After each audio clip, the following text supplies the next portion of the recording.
Hello dear student, स्वागत है आप लोगों का ऑनलाइन स्टडी क्लास में। आज मैं आप लोगों को क्लास 6 का चैप्टर 13 जिसका टॉपिक है use of have, has and had, यानी कि हैव, हैज और हैड का प्रयोग आज मैं आप लोगों को सिखाने जा रहा हूं।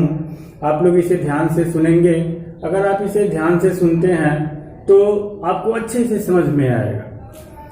तो यहाँ पर देखें, दिया है हैव, हैज और हैड। इसका अर्थ क्या होता है? इन सभी का जो अर्थ होता है रखना। रखना के अर्थ में इसका प्रयोग किया जाता है। इन तीनों का मीनिंग होता है रखना। अब ये रखना है तो ये दोनों, ये जो दोनों है ये प्रेजेंट टेंस में यूज किया जाता है और ये हमारा पास्ट टेंस में यूज किया जाता है।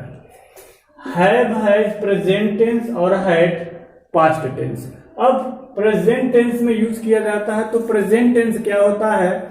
जिस वाक्य से वर्तमान स्थिति का बोध होता है वह प्रेजेंट टेंस होता है, और जिस वाक्य से पास्ट का यानी अतीत का यानी कि जो बीत गया है उसका बोध होता है तो वो हमारा पास्ट टेंस होता है।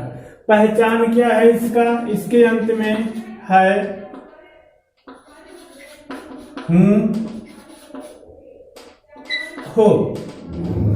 तो ये प्रेजेंट का पहचान है, ये पास्ट का पहचान है। ये प्रेजेंट का और ये पास्ट का, ये पहचान है।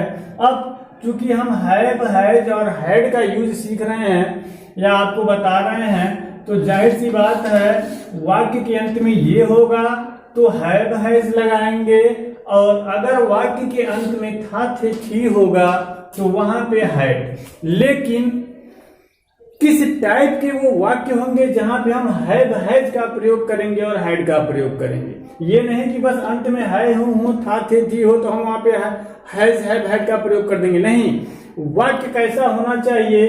तो सबसे पहले आप सुन लें कि वाक्य से ऐसा लगे कि जो सब्जेक्ट है उस वाक्य का उसके पास कोई चीज है अथवा वो रखता है, तभी वहां पर हम हैव, हैज और हैड का यूज करेंगे।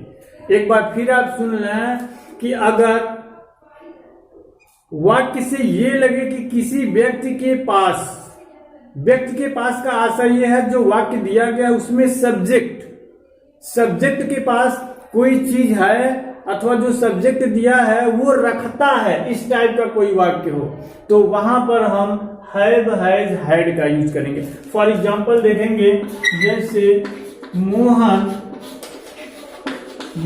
के पास एक घड़ी है, अथवा मोहन के पास एक घड़ी थी। इसी टाइप के वाक्य होंगे कि जो सब्जेक्ट हमारा है उसके पास कोई चीज है अथवा था, ऐसे होंगे। अथवा यही वाक्य ऐसे भी हो सकता है, मोहन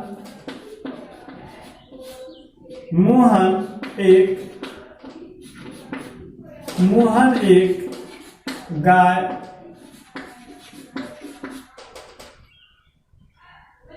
रखा है। मोहन एक गाय रखा है, या मोहन एक गाय रखा था, रखता है भी हो सकता है, रखता था भी। अब टेंस पे जाएंगे तो टेंस के अनुसार उसको बना सकते हैं, लेकिन मान के चलें कि अगर किसी व्यक्ति या वस्तु के पास कोई चीज है अथवा वो रखता है तो वहां पर हम हैव, हैज और हैड का प्रयोग करते हैं। जैसे ये वाक्य दिया हुआ है, मोहन के पास एक घड़ी है या मोहन के पास एक घड़ी था, इसी टाइप के वाक्य होंगे। ये नहीं कि मोहन एक अच्छा लड़का था, जैसे मोहन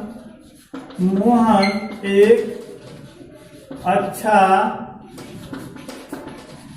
लड़का है, बस ये नहीं है नहीं देखेंगे, वाक्य से ये लगना चाहिए कि उसके पास कोई चीज है। यहाँ पे देखें इसके बारे में बता रहा है, इसके पास कोई चीज है नहीं, बस बता रहा है। तो ये इस टाइप के वाक्य नहीं होंगे। वाक्य के पास ऐसे होने चाहिए कि उसके पास कोई चीज है या वो रखता है, वहां पर हम हैज हैव हैड का यूज करेंगे। अब देखें यहाँ पे दिया हुआ है, हमने बताया अभी आपको कि इन दोनों का प्रयोग हम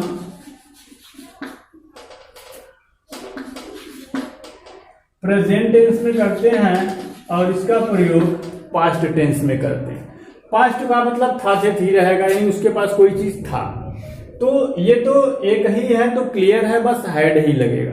लेकिन यहां पर देख लें दो आ गया, एक हैव आ गया है, एक हैज।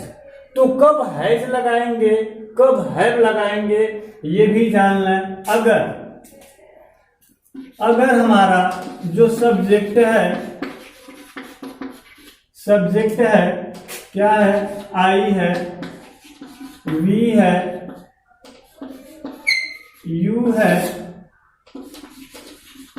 दे है, अथवा प्लूरल नंबर का कोई सब्जेक्ट है, तो वहां पर हम हैव लगाएंगे।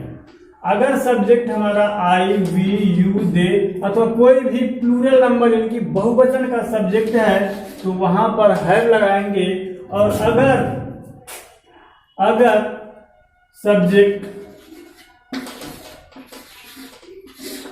सब्जेक्ट हमारा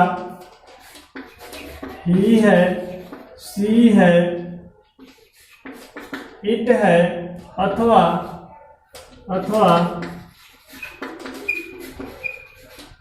सिंगुलर नंबर का कोई सब्जेक्ट है तो उसके साथ हम हैज लगाएंगे। ये ध्यान रखेंगे, यहाँ पे दो दिया है तो हैव किसके साथ लगाएंगे, हैज किसके साथ। यहाँ पे हमने स्पष्ट कर दिया है कि अगर आई, वी, यू, दे कोई भी प्लूरल नंबर का सब्जेक्ट हो तो हैव, और सिंगुलर नंबर का या ही, सी, इट हो, सिंगुलर नंबर का कोई सब्जेक्ट हो तो हैज का प्रयोग हम करते हैं।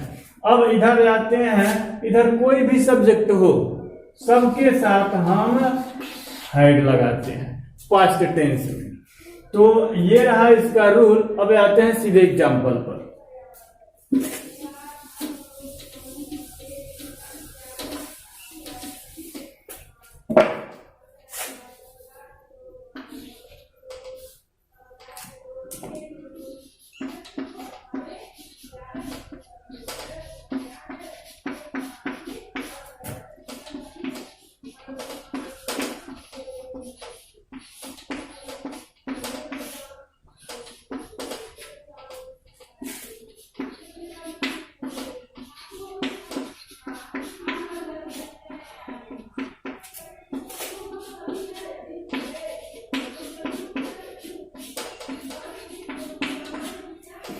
यहां पे देखें अंत में क्या दिया है दिया है। दूसरा चीज यहाँ पे इस वाक्य से लग रहा है कि इसके पास यानी कि मोनू के पास कोई चीज है। तो हमने पहले ही बताया था कि अगर किसी व्यक्ति या वस्तु के पास कोई चीज है तो वहां पे हम हैड का यूज करते हैं।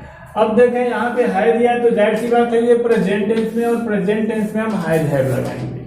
तो यहाँ पे देखें हैज हैव दो चीज हमने बताया, लेकिन हैज भी बता दिया किसके साथ, हैव भी बता दिया किसके साथ। यहाँ पे देखेंगे मोनू, सब्जेक्ट कौन है, मोनू है। तो मोनू क्या है, सिंगुलर नंबर है कि प्लूरल नंबर है। तो मोनू हमारा सिंगुलर नंबर है तो हो जाएगा हैज। मोनू हैज क्या के पास का हो गया, मोनू हैज क्या साइकिल। मोनू के पास एक साइकिल है, मोनू हैज अ साइकिल। यहाँ पे देखें राधा के पास 2 कलम था, ये था आ गया है तो जाहिर सी बात है पास्ट टेंस में चला गया, हैड लगाएंगे। सब्जेक्ट है राधा, राधा हैड 2 पेन्स, राधा है 2 पेन्स। यहाँ पे है, यहाँ पे है, यहाँ पे है, यहाँ पे था दिया हुआ है। तो ऐसे ही हम हैज का यूज करते हैं। अब देखें ये वाक्य हमारा ऐसे भी हो सकता है ये वाक्य हमारा ऐसे भी हो सकता है, ये वाक्य हमारा ऐसे भी हो सकता है। अगर वाक्य हमारा ऐसे हो तो कैसे अनुवाद बनाएंगे? कुछ नहीं करते हैं, वही हैज या हैड जो सब्जेक्ट के बाद लिखे हैं उसी को हम पहले लिख देंगे। हैज यहाँ पे लिख देंगे और यहाँ पे हैड लिख देंगे। तो ये हो गया हमारा इंट्रोगेटिव में हो गया। अगर यही वाक्य निगेटिव में हो तब भी कुछ नहीं करेंगे। अगर इंट्रोगेटिव निगेटिव है, सब्जेक्ट के बाद हम नॉट लगा देते हैं। वाक्य से आपको जितना प्रैक्टिस करेंगे उतना आपको समझ में आएगा। 2-3 वाक्य और हम लिख रहे हैं, अभी धीरे धीरे आपको समझ में आ जाएगा। जैसे उसके पास 10 पेन है, उसके पास 10 पेन है, उसके पास 10 पेन है या उसके पास 10 कलम है। उसके दिया है तो उसके का अंग्रेजी हो गया ही। अंत में दिया है तो आप बताएं, जब है दिया है तो प्रेजेंट में हुआ, प्रेजेंट में हुआ तो हम हैज अथवा हैव लगाएंगे। अब हैज लगाएंगे कि हैव लगाएंगे ये सब्जेक्ट के ऊपर डिपेंड करता है। सब्जेक्ट हमारा ही है तो आपको पहले ही हम बताएं कि ही हो, सी हो, इट हो अथवा कोई भी सिंगुलर नंबर का सब्जेक्ट हो उसके साथ हम हैज लगाते हैं। तो ही हैज हो गया यहाँ तक। ही हैज 10 कलम, ही हैज 10 पेन्स, उसके पास 10 कलम है। अगर वाक्य ऐसे रहता उसके पास 10 कलम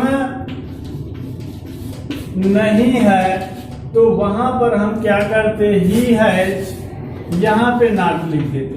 ही हैज नॉट 10 पेन्स।